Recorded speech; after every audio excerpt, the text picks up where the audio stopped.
اچھا یہ انسانی فطرت ہے نا، بندہ جس سے کلام کرتا ہے اگر وہ دکھائی نہ دینا تو بندہ کرتا ہے یار دیکھوں تو صحیح یہ کیا ہے، کیسا ہے، لگتا کیسا ہے، چلتا کیسا ہے، طرف جاتی ہے، بولتا کیسا ہے، دکھتا کیسا ہے۔ موسیٰ علیہ السلام کلام کرتے رہے، راز و نیاز کی باتیں ہوتی رہی،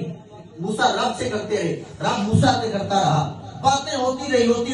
آخر موسیٰ علیہ السلام کے دل میں کڑ پیدا ہوئی کہ میں دیکھوں تو صحیح کہ وہ رب کیسا ہے جس سے میں کلام کرتا ہوں،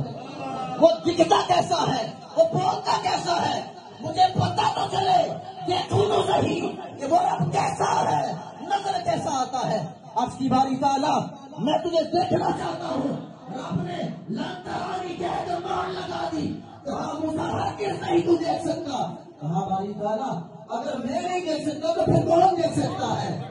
کہا ایک میرا محمد ہے جو مجھے دیکھ سکتا ہے، ایک میرا محمد ہے جو مجھے دیکھ سکتا ہے۔ کلیم اللہ وہ ہوتا ہے جو عرض کرے باری تعالیٰ میں تجھے دیکھنا چاہتا ہوں، رب کہے موسیٰ نہیں تو نہیں دیکھ سکتا۔ حبیب اللہ وہ ہوتا ہے امت خضراء نہیں بلکہ سین حرم میں موجود بستر پر سو رہا ہے، رب نے جبریل سے کہا اے جبریل جا محمد سے کیا رب مجھے دیکھنا چاہتا ہے۔